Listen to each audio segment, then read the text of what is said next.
यहाँ पे ऑलरेडी मैंने आपको बताया था कि यहाँ पे देखिए डिज़ाइन पीडीए फॉर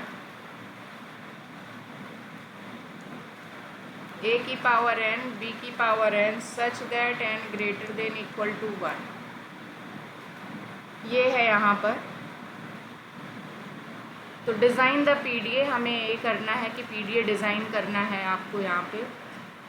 तो पीडीए अगर हम यहाँ पे डिज़ाइन कर रहे हैं तो सबसे पहली चीज़ आपने देखा था कि इस लैंग्वेज के लिए हम रेगुलर लैंग्वेज नहीं बना पाए थे, और you can say we are unable to design to NFA और DFA। हम इसका NFA या DFA डिज़ाइन नहीं कर पा रहे थे। That is the reason that language is called not regular language. But इसके लिए हमने देखा कि CFG हमने डिज़ाइन किया था। We have design the CFG for this question, और जिस चीज़ के लिए हम CFG बना लेंगे उसके लिए हम PDA डिज़ाइन कर सकते हैं। जिसके लिए हम CFG नहीं बना पाएंगे उसके लिए PDA डिज़ाइन नहीं कर पाएंगे। आई टोल्ड प्रीवियसली कि अगर हम यहाँ पर बात कर रहे हैं रेगुलर लैंग्वेज अगर कोई है तो definitely we can define the DFA और डिज़ाइन द DFA और NFA। You can design anything for that particular regular language. But अगर सिमिलरली अगर हमने किसी लैंग्वेज के लिए CFG बना लिया है तो हम उसका PDA बना पाएंगे। ये तो कॉन्सेप्ट है, ये आपके माइंड में आ जाना चाहिए। इफ PDA इज़ देयर तो definitely that language is CFG, vice versa आप बोल सकते हो। तो क्योंकि हमने a की पावर n b की पावर n का जो है CFG बना लिया था, बट रेगुलर लैंग्वेज इसका पॉसिबल नहीं था, इसलिए इसका NFA और DFA पॉसिबल नहीं हो पाया। अब हम देखते हैं कि PDA कैसे बनेगा। इसका सबसे पहले अगर हम देखें तो ये लैंग्वेज क्या कंटेन कर रहा है, number of a equal to the number of b, because the दोनों की पावर सेम है यहाँ पर, a की पावर n b की power n is greater than equal to 1। Now a square b square a cube b cube like that string in this language available. इस तरह की स्ट्रिंग इसमें मिलेगी। आप जैसे जैसे इसमें n की वैल्यू बढ़ाते जाएंगे स्ट्रिंग्स आपको और भी मिलती जाएगी। अब आप देखिए यहाँ पर दो चीज़ें हैं, a followed by b, I mean पहले a आएगा फिर b आएगा, और दूसरी चीज़ a इक्वल टू b है, I mean number of a equal to the number of b। दो बातें हैं, due to that only we are unable to design the DFA। But अब हम यहाँ पे बात कर रहे हैं PDA, तो I am going to tell the logic. Suppose मैंने यहाँ पे सेकेंड स्ट्रिंग को ले लिया a square b square, a square b square की अगर हम बात करें तो हमारे पास, बिकॉज PDA में हमने कहा था एक एक्स्ट्रा मेमोरी होती है that is called the stack. Stack में हम क्या करेंगे, एक इनिशियल एलिमेंट z लेते हैं, आई मीन दैट इज जिस स्टेट की तरह यहाँ पर भी हमने स्टैक में एक इनिशियल एलिमेंट z0 लिया। It's not compulsory you have to take z0, you can make it is empty only, but यहाँ पर एक इंडिकेशन के लिए कि what is the top of the element, यहाँ पर हमारा z0, यानी करेंटली स्टैक का जो टॉप एलिमेंट है वो z0 है। आई मीन यहाँ पर जो कंटेनर में हमने एक एलिमेंट लिया है which is the element of the stack, that is nothing but the z0। इससे ये पता चल रहा है कि इस कंटेनर में एक एलिमेंट है दैट इज़ द z0। अब हमने देखा कि हमारे पास ये जो स्ट्रिंग है, इस स्ट्रिंग को अगर हम यहाँ पर वेरीफाई करना चाहते हैं with the help of PDA, और यू कैन से CFG अगर हमारे पास है तो इसका PDA हम डिज़ाइन करना चाहते हैं, तो हमारे पास लॉजिक क्या है, हमने a को रीड किया, हमने जो a को रीड किया हमने करा इस कंटेनर में पुश, अगेन हमने a को रीड किया, हमने a को पुश कर दिया। हमारा लॉजिक ये है कि जितने a मिले, because a followed by b आएगा तो स्टार्टिंग में सारे एलिमेंट a के होंगे। I am going to push all the element of a inside the stack, stack के अंदर डाल दिया। नाउ नेक्स्ट हम यहाँ पे क्या करेंगे, हमारा a इसमें इंसर्ट हो गया, मैंने यहाँ पे कट कर दिया, दैट मीन्स a को पुश करने के बाद हमारी स्ट्रिंग में अब क्या बचे, रिमेनिंग b। अब देखिए स्ट्रिंग में कुछ नहीं बचेगा तो लास्ट में एप्सिलॉन तो बचेगा। Whenever we see the b, हमने जैसे ही b को देखा और स्टैक में हमने टॉप ऑफ द एलिमेंट यहाँ पर ये a है, ये अब यहाँ पे टॉप एलिमेंट नहीं बल्कि बॉटम बन गया, यहाँ पे top of the element small a है, आई मीन ऊपर वाला ना ऊपर। अब इस b ने किसको देखा, a, जैसे ही b ने a को देखा तो हम क्या करेंगे, इस b के इक्वलेंट अंदर से a को पॉप कर देंगे तो now your container contain what are the elements, that is nothing but z0 और सिंगल a। एक a तो ख़त्म हो गया। अगेन हमारे पास स्ट्रिंग का हमने b देखा, हमने स्ट्रिंग में b देखा और देखा कि टॉप ऑफ द एलिमेंट क्या है a, तो हमने इसे भी कहा भाई तुम रिमूव हो जाओ। जैसे ही बी ने अंदर ए को देखा उसको हम पॉप कर दे रहे हैं, रिमूव कर रहे हैं। Now your container contains what element, that is a Z0। और स्ट्रिंग में भी आप देखिए जितने बी थे वो कट चुके हैं। नेक्स्ट एलिमेंट क्या बचा स्ट्रिंग में, कुछ नहीं बचा, दैट इज़ एप्सिलॉन बचा। एप्सिलॉन ने किसको देखा कंटेनर में, Z0। इसका मतलब है हमने ए जितने पुश किए थे बी के इक्वलेंट उतने हमने उसको पॉप कर दिया। इससे ये पता चल रहा है कि नंबर ऑफ एज जो है नंबर ऑफ बी के बराबर है। अब स्ट्रिंग में एप्सिलॉन बचा तो आप यहाँ पर कह सकते हैं कि जब स्ट्रिंग में एप्सिलॉन है और कंटेनर में Z0 है तो this is nothing but the final state. आप इसको फाइनल बना सकते हैं बिकॉज हमारा यही टारगेट था कि काउंटिंग बराबर हो, number of a's equal to the number of b's. अब इसको PDF बनाएंगे कैसे वो देखते हैं। ये तो मैंने आपको लॉजिक एक्सप्लेन किया कि क्या है इसका लॉजिक। अब यहाँ पे थोड़ा ध्यान से देखिएगा कि हम इसे बनाएंगे कैसे। I will start from here Q0। हमने इनिशियल स्टेट Q0 लिया। अब आप देखिए यहाँ साइड में मैं आपका स्टैक बना रही हूँ ताकि आपको समझ में आता रहे। सबसे पहले कंटेनर में क्या है Z0, हमारे पास स्ट्रिंग में क्या है A B। मैंने एक एग्जाम्पल यहाँ A² B² का लिया। अब आप देखिए स्ट्रिंग का हमने A रीड किया और कंटेनर की तरफ भी आपको देखना है, यानी आपको अपने दोनों आइज़ को ओपन करके रखना है। एक बार स्ट्रिंग की तरफ लुक करना है, दूसरी बार आपको कंटेनर देखना है। तो जब आपने स्ट्रिंग से A को रीड किया तो आपको इसको अंदर ले जाना है। तो आप ये देखेंगे what is the top of the element of the stack, that is nothing but the Z0। इसका मतलब है कि जब Q0 ने किसे देखा, हम इसे लूप पे डाल रहे हैं, Q0 ने किसे देखा, हम केवल स्ट्रिंग की बात करेंगे। और स्टैक एलिमेंट लिखने का तरीका देखिएगा स्टेट के ऊपर कि जब स्ट्रिंग में हमने A को रीड किया और कंटेनर में आई मीन स्टैक में जो है आपका एलिमेंट Z0 है तो हम क्या करना चाह रहे हैं, स्टैक में पुश करना चाह रहे हैं। तो that is nothing but A Z0। इसका मतलब यहाँ पर A इंसर्ट हो गया, A को हमने इंसर्ट कर दिया। तो now the top element this. अब देखिए यहाँ पे आप कहोगे लिखने का तरीका क्या है, मैं यहाँ पे आपको समझा दे रही हूँ। A Z0। A का मतलब है ये स्ट्रिंग है, स्ट्रिंग का एलिमेंट है, ये स्टैक का एलिमेंट है और ये भी स्टैक का एलिमेंट है। बट ये बिफोर है, बिफोर पुश, और ये आफ्टर है, आफ्टर पुश या पॉप जो भी होगा।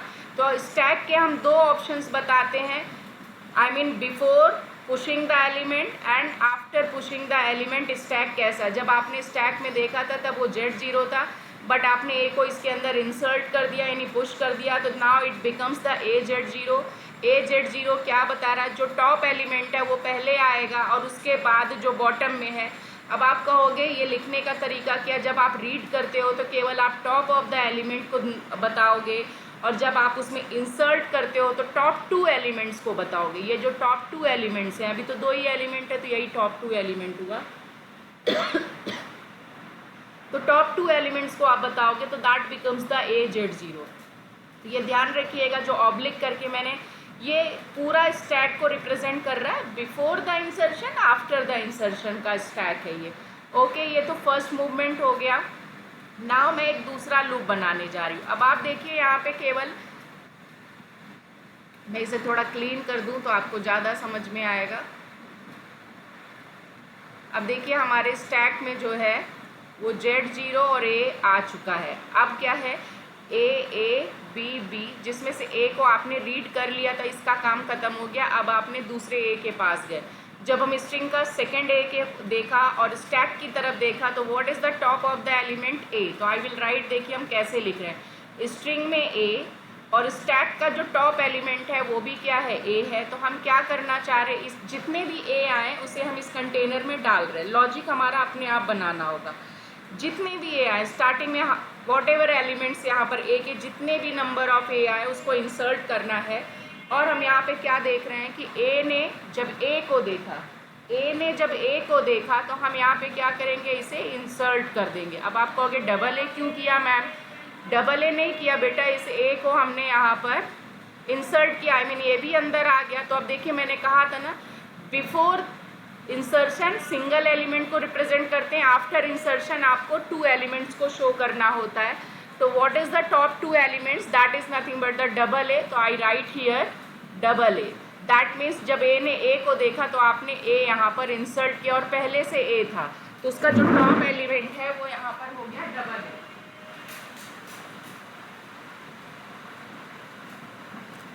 That is nothing but the double A आ गया। इतना स्टेप क्लियर हुआ आप सबको कि अभी देखिए हमने यहाँ पे क्या किया, सब फिर से मैं बता दे रही हूँ। फर्स्ट ए ने Z0 को देखा तो भी उसने ए को पुश किया तो आपने लिखा AZ0। सेकेंड स्टेप यानी जब आपने सेकेंड ए को रीड किया तो आपने देखा कि टॉप ऑफ द एलिमेंट क्या है, यहाँ पर ए है, तो भी आपने कहा। अब कहो किसी ने अभी तक मुझसे ये नहीं पूछा अगर ma'am triple A triple B लेते तब क्या करते। सेम आपने ये जो दो स्टेट बनाए हैं because I have written on the loop on itself, loop पे ही मैंने इसे लिख दिया है। तो इसका मतलब क्या, ये वाला तो फर्स्ट स्टेप है, Z0 सबसे पहला जो फर्स्ट ए आएगा वो Z0 को देखेगा, AZ0 बन जाएगा। अब ये वाला काम जो है फिर रिपीट होगा। अब आपको तीसरे ए के लिए डिज़ाइन नहीं करना, this will happen here itself. अब क्या स्ट्रिंग का ए आपने लिया, देन स्टैक में भी टॉप ऑफ द एलिमेंट क्या दिखेगा, ए दिखेगा, तो जो आएगा वो ए यहाँ इंसर्ट हो जाएगा यानी ट्रिपल ए, और then again top to element क्या होगा, डबल ए ही नज़र आएगा। तो अगेन आपको ये नहीं कि आपको हमेशा एक जनरलाइज फॉर्मूला बनाना है, ये नहीं कि हर एक ए के लिए आप एक फिगर बनाते रहेंगे। तो आप देख रहे हैं कि ए के बाद अगर ए आ रहा है तो मैंने उसे लूप पे डाल रखा, it will take number of a's. चलो ख़त्म हो गई कहानी। नेक्स्ट यहाँ पर हम देखते हैं। अब आप कहो कि स्टेट क्यों चेंज कर रहे हैं, बिल्कुल यहाँ पे स्टेट इसलिए चेंज हो रहा है कि नेक्स्ट एलिमेंट हमारा क्या है, बी है। बी ने, अब देखो यहाँ पर इस वाले क्वेश्चन पे वापस आ जा रहे हैं, जब हमारे पास ए सारे पुश हो चुके हैं, ये एक्स्ट्रा ए मैंने डाला था ट्रिपल के लिए बताने के लिए, तो यहाँ पर ये वाला ए नहीं है। अब आप देखिए यहाँ पर बी ने टॉप आई मीन स्ट्रिंग से आप बी को रीड करोगे और अंदर आपके स्टैक क्या दिख रहा है, ए। तो हमारा लॉजिक क्या है, जब भी स्ट्रिंग में बी हो और स्टैक का टॉप ऑफ द एलिमेंट ए हो तो हमें उसे पॉप करना है। पॉप का मतलब रिमूव करना है, आई मीन इसे यहाँ से खाली करना है। तो हम क्या लिखेंगे यहाँ पर स्टेट कि हमने यहाँ पे क्या बनाया कि लेट्स मूव टू Q1। जब Q0 ने स्ट्रिंग में बी को रीड किया और स्टैक में ए नज़र आ रहा है तो हम इसे रिमूव कर रहे हैं। रिमूव करने के लिए जो नोटेशन लिखोगे वो एप्सिलॉन लिखोगे। बी ने जब ए को देखा तो इसको आपको यहाँ से हटाना है यानी कि गायब करना है। गायब करने का मतलब है आप पुश करते तो ए यहाँ पर लिखते, बट रिमूव कर रहे हैं इसका मतलब खाली करना है। तो दैट मीन्स यहाँ पर इंडिकेशन जो होगा वो एप्सिलॉन लिखेंगे। अब आप कहोगे यहाँ पे मैडम आपने टॉप टू एलिमेंट क्यों नहीं लिखा, अरे आप यहाँ पे इसे बता रहे हो कि आप इस ए को रिमूव कर रहे हो, तो अब नेक्स्ट जो भी एलिमेंट होगा वो टॉप ऑफ द एलिमेंट बन जाएगा। तो यहाँ पर एप्सिलॉन लिखने का इंडिकेशन ये है कि जब बी ने स्टैक में ए को देखा तो वो रिमूव कर रहा है। अब केवल एक ही तो ए नहीं आएगा, मीन इस बी का रोल ख़त्म हो गया, इस बी के इक्वलेंट आपको एक ए मिल गया। नेक्स्ट अगर हम फिर से बी रीड कर रहे हैं और अगर हमें स्टैक में ए नज़र आ रहा है तो again I want to do the same, but ऐसा तो है नहीं कि दो ही बी नज़र आएगा, आई मीन ये केस लोगे तो फिर आएगा। तो I am going to keep this one a's in the self loop on the Q1। That means B ने ए को देखा तो again I will perform this operation many times for the upcoming b's. जो बीज आते रहेंगे और stack में ए मिलता रहेगा तो ये ऑपरेशन परफॉर्म होता रहेगा, चाहे ये 2 बार आए 3 बार आए, it will take number of times अगर आपने उस चीज़ को लूप पे रखा है। नाउ अब हमारे पास इस बी के इक्विवेलेंट हमने ए को भी यहाँ से रिमूव कर दिया। तो नाउ आप देखिए आपके कंटेनर में क्या बचा, that is nothing but the Z0। और स्ट्रिंग में क्या बच रहा है हमारे पास एप्सिलॉन। अब हमारे पास नेक्स्ट हम यहाँ पे फाइनल स्टेट बनाएंगे। अब आप देखिए स्ट्रिंग में क्या है, आई विल राइट फर्स्ट स्ट्रिंग में हमारे पास एप्सिलॉन है, बट स्टैक में क्या है Z0।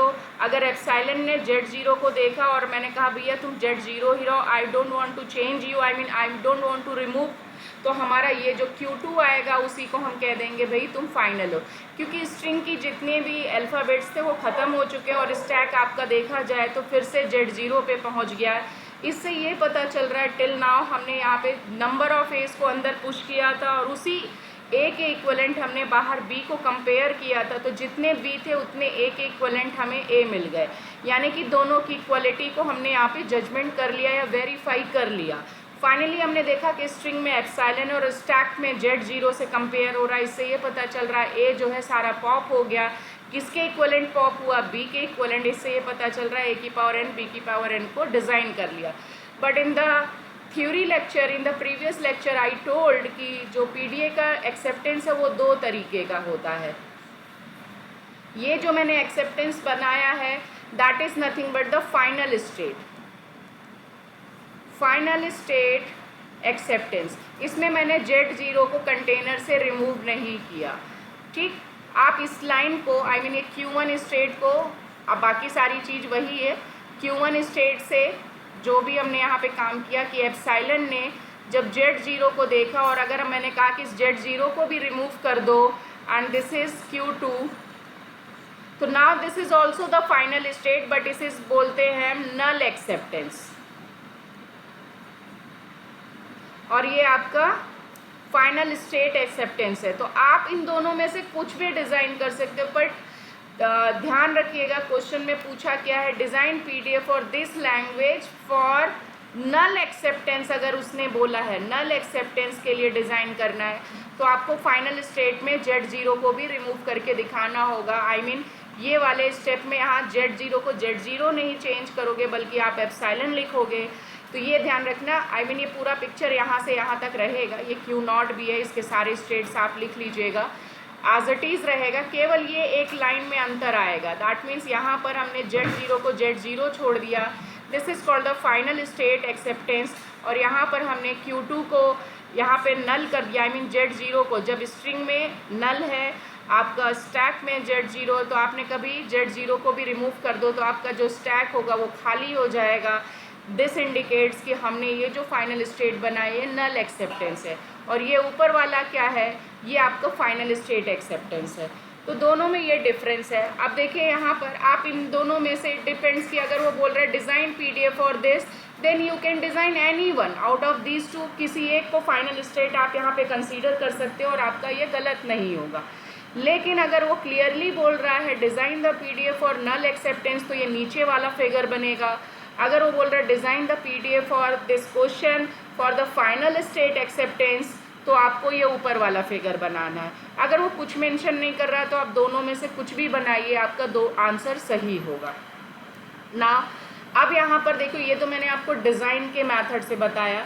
बुक में जनरली आपको क्या लिखा होगा वो मैं आपको बता देती हूँ। वो थ्योरेटिकली यहाँ पर वो पिक्चर नहीं बताएगा KLP मिश्रा में, अगर आपने बुक को फॉलो किया तो बुक वाला मेथड भी मैं आपको बता दे रही हूँ। चलिए मैं यहाँ पर यहीं पे लिख देती हूँ बिकॉज स्पेस। देखिए यहाँ पे सबसे पहले मैंने क्या है, नंबर 1 पे मैंने क्या करा कि स्टेट Q0 लिया,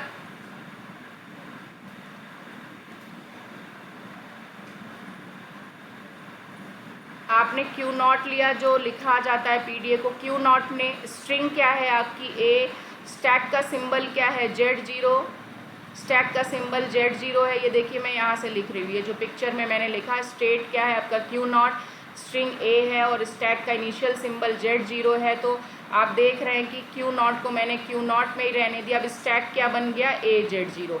ये तो प्रीवियस था before the insertion, after the insertion push होने के बाद आपका स्टैक ये बन गया। सेकेंड स्टेप अगर हम यहाँ पे बात करें, सेकेंड मैंने ये लूप लगाया था। नाउ नेक्स्ट क्या है, Q0 0, A स्ट्रिंग में A है, एंड देन आपका top of the element stack का देखिए यहाँ पर क्या था, A था, ये A। मैंने A ने A को देखा तो आपने क्या लिखा यहाँ पे, Q0 ही रहा, आई मीन कहाँ पे, सेल्फ लूप पे, तो Q0 पे ही है। और आपने इसे क्या कहा था, पुश हो जाएगा तो टॉप ऑफ द एलिमेंट क्या हो जाएगा, डबल A। आप देखिए ये जो राइट हैंड साइड लिखा है वो राइट हैंड साइड पे ही जाएगा, और जो स्टैक का लेफ्ट हैंड साइड पे है वो मैंने यहाँ लिखा है। बाकी ये स्ट्रिंग है, स्ट्रिंग को हमने यहाँ इंडिकेट कर रखा और ये स्टेट को Q0 यहाँ। नाउ द थर्ड स्टेप आपने क्या किया इसमें, उसके बाद आपने स्टेप बाय स्टेप लिखी, आपका कोई प्रॉब्लम नहीं आएगा। फिर आपने Q0 पे ही थे और आपने B देखा, स्ट्रिंग में B है and top of the stack element क्या था, A। ये देखिए आपका A। देन आपने यहाँ पे क्या किया, पॉप ऑपरेशन किया और हम Q1 पे पहुँच गए। Q0 ने जब B को देखा तो देखिए Q1 पे गए और स्टैक एलिमेंट A से एप्सिलॉन बन गया। Then I will write here epsilon only. तो ये थर्ड स्टेप हो गया। नाउ स्पेस नहीं है तो मैं ऊपर लिख रही हूँ यहाँ पर। नाउ फोर्थ स्टेप में आपने क्या किया, ये देखिए Q1 पे आ गए। Q1 यानी कि Q1 स्टेट पे आ चुके हैं और स्ट्रिंग में आपका क्या आया, B, हमने बी, और टॉप ऑफ द स्टैक क्या है, ए है। अगेन हमने पॉप ऑफ ऑपरेशन किया। आप कहोगे पॉप तो यहाँ पे भी किया, तो यहाँ Q0 से चले थे, अभी Q1 का लूप है, तो this is nothing but Q1 पे ही रहेंगे, और इसे भी आपने एप्सिलॉन बना दिया। फिफ्थ स्टेप में आपने क्या किया, Q1 ने स्ट्रिंग क्या है, एप्सिलॉन है, और स्टैक एलिमेंट आपका Z0 है, तो आपने कहा कि इसे हम बना देंगे Q2, और आपका जो Z0 है उसको आपने अनचेंज्ड कर दिया। दैट मीन्स Z0 को Z0 रहने दिया, और यही हमारा फाइनल स्टेट है। मैंने फाइनल स्टेट आपको दो तरीके से बताया कि either you can write here fifth step, और यहाँ पे मैं 6 करके लिख दे रही हूँ। दैट मीन्स जब आप Q1 से कहाँ गए, स्ट्रिंग क्या है आपकी, एप्सिलॉन है, Z0 आपका टॉप ऑफ द एलिमेंट है, यानी स्टैक एलिमेंट Z0 है, तो आप कहाँ जा रहे हैं, Q2 पे ही जा रहे हैं। बट मैंने बोला जब आप Z0 को भी रिमूव कर देते हैं तो स्टैक एलिमेंट क्या हो जाएगा, आपका एप्सिलॉन हो जाएगा। और ये वाला जो फाइनल स्टेट आपने बनाया इसे हम बोलते हैं नल एक्सेप्टेंस। तो नल एक्सेप्टेंस को लिखने का तरीका ये है, और ये वाला जो ऊपर वाला फिफ्थ वाला है वो आपका फाइनल स्टेट एक्सेप्टेंस है। तो दिस इज़ द वे कि आप एक ही क्वेश्चन में दो फाइनल स्टेट बना सकते हैं, बट एट ए टाइम केवल एक ही बनेगा, यानी कि दो दो बना के दिखा दो। आप किसी एक को फॉलो कर लो, अगर आपको बहुत टाइम है तो आप दूसरा पिक्चर भी बना दो और करके लिख दो कि ये भी है और ये भी है, इसमें नल एक्सेप्टेंस है और इसमें फाइनल स्टेट है। तो फाइनली ये डायग्राम बनाने के बाद ये 5 स्टेप्स आपने देखा कि इसके जो ट्रांजिशन स्टेट्स हैं वो मैंने आपको मेंशन करके बताए कि इसके जो ट्रांजिशन आपने पिक्चर पे जो रिप्रेजेंट किया है उसी चीज़ को मैंने यहाँ मैथमेटिकल वे में लिख दिया। अगर आप ध्यान से देखिए तो 1 और 2 जो है आपका पुश ऑपरेशन है, 3 एंड 4 जो है आपका पॉप ऑपरेशन है, और फिफ्थ वाला जो है आपका फाइनल स्टेट है। फाइनल स्टेट में भी मैंने आपको दो तरीका बताया, ये अनचेंज्ड जिसमें होता है स्टैक, हमें स्टैक से मतलब नहीं होता, हमें ये होता है कि हमारी स्ट्रिंग ख़त्म हो गई तो वो फाइनल स्टेट पे पहुंची कि नहीं, yes that is called the final state. तो हमने स्टैक में से कुछ भी चेंजेस नहीं करे, उसका 0 को 0 ही रहने दिया, Z0 को। बट अगर आप एम्प्टी स्टेट बनाना चाहते हैं तो इस Z0 को भी रिमूव कर दीजिए, उसको एप्सिलॉन कर दीजिए, तो आपने देखा इसे भी पॉप कर दिया। तो this is the way. Now anybody can ask the question if you have any doubt.